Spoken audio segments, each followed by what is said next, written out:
Hola, saludos de nuevo. Digo de nuevo porque para mí es la segunda vez, pero hoy con un tema, o ahora con un tema diferente. Me planteaban hablar de, o pensar, y os lo planteo, pensar en los derechos, me decían los derechos de la infancia en el siglo XXI. Y la primera pega que yo le veo a estos no son derechos de la infancia. Si la infancia es una categoría social, no tiene derechos. Es los niños, las niñas, los adolescentes, las personas los que son sujetos de derechos. Tendríamos que decir derechos en la infancia de los seres humanos. Y de hecho es así. Estamos acostumbrados a oír hablar de la Convención de una manera estandarizada que se ha convertido en una especie de catecismo que, como se atrevió a decir una colega de la que hace poco me he enterado, era una mujer joven que tuve la suerte de conocer y hace poco me he enterado que había fallecido. Esta se atrevió a decir, repetimos como loros. Y entonces yo tomo las palabras de Natalia y digo, estamos acostumbrados a una manera de contar la Convención de los Derechos del Niño de Naciones Unidas de una manera convencional que se acomoda más a nuestras necesidades de adultos, de seguir controlando el terreno, que pienso yo a lo que es la vida de los niños, niñas y adolescentes en este momento. Bueno, después de esta entrada que podemos pensar provocadora, me voy a tratar de explicar.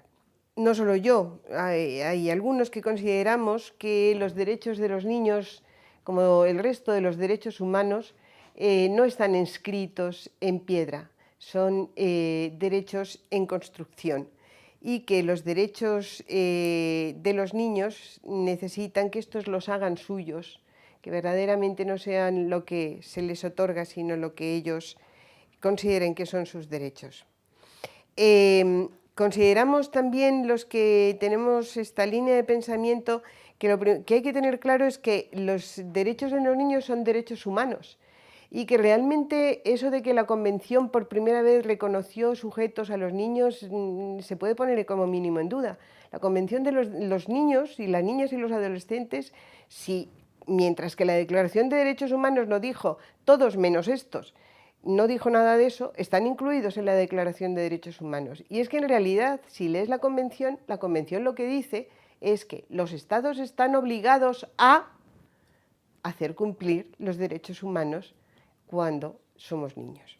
Entonces, frente a esta idea, vuelvo a decir, de los derechos de los niños como logro conseguido, estaría esa otra idea de los derechos como derechos en construcción. Esta forma de concebir la Convención y de concebir los derechos de los niños tiene bastante que ver con la imagen idealizada que tenemos de infancia, una visión hegemónica que se impone con bastante poca consideración hacia los niños, niñas y adolescentes que viven otras infancias diferentes. Por citar un caso que a muchos de nosotros nos es muy querido, pues, por ejemplo, es una de las cosas que nos hace difícil entender los movimientos de los niños, niñas y adolescentes trabajadores de América Latina o de África o de Asia. Esa visión de infancia ideal quedó reflejada en la Convención de los Derechos del Niño. Se trataba de una visión evolutiva y funcionalista de las capacidades del niño, eterno dependiente del saber y del hacer de los adultos, persona incompleta que será pero aún no es. Los niños se definen más por lo que no son que por lo que son. Se definen más como el reverso del adulto. Dice, el adulto ya puede, el niño todavía no. Y eso efectivamente quedó recogido en la Convención. La Convención es un documento muy importante, es un documento de consenso y además que firmaron, como sabemos, todas las naciones del mundo. Creo que en este momento sigue siendo -2 porque hay una nueva, pero en todas las naciones del mundo prácticamente. Probablemente en este momento no conseguiríamos, los defensores de los derechos de los niños, niñas y adolescentes, un documento similar. Entonces es un documento muy importante, pero precisamente lo que tenemos que hacer es, dicho muy llanamente, sacarle bien el jugo a la Convención de los Derechos de los Niños. Los derechos del niño, se lo quiero decir bien. Como os decía, los derechos humanos ya estaban reconocidos para todas las personas y lo que hace la Convención es señalar las obligaciones de los Estados como garantes de la efectividad de los derechos. Pero al hacerlo, en muchos casos rodeando de cautelas lo que podría ser verdaderamente el ejercicio activo de sus derechos por parte de los niños, niñas y adolescentes, acabó señalando un ámbito delimitado que algunos decimos de pequeños derechos para pequeñas personas, un ámbito segregado de derechos de los niños.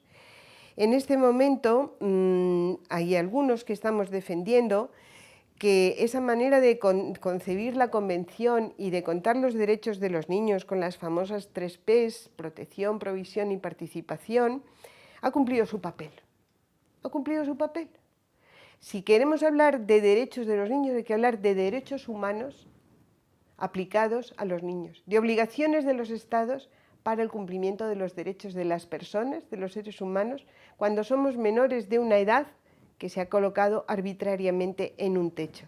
Y tenemos que empezar a hablar de derechos de ciudadanía, de derechos civiles, políticos y económicos o sociales para los niños. Esa es de la forma de las que hablamos de los derechos para todo el mundo. No tenemos por qué hacer un área segregada de derechos para los niños, niñas y adolescentes. Entonces, como de lo que se trataba era de pensar en cómo tendrían que ser los derechos humanos de los niños en el siglo XXI, mi propuesta es, por un lado, que dejen de tener una nomenclatura particular. Los derechos de los niños, niñas y adolescentes son derechos de ciudadanía, civiles, políticos y sociales. Y los niños, niñas y adolescentes no solamente es que les demos voz, es que tienen que ganar voz para defender sus derechos.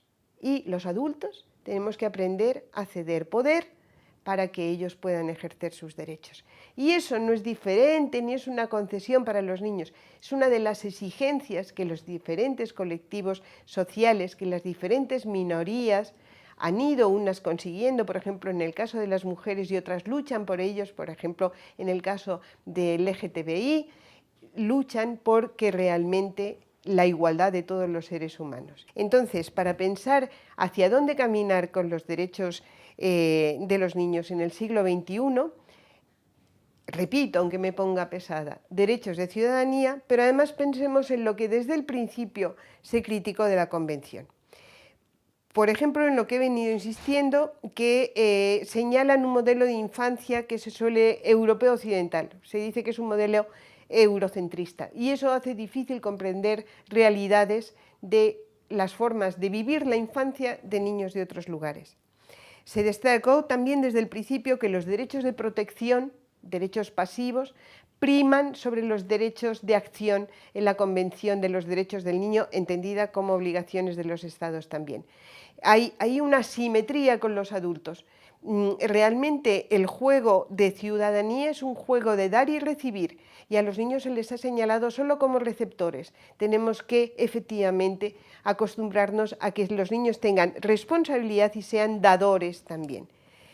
Por otro lado, no se cuestiona en la Convención de los Derechos del Niño la primacía de los adultos.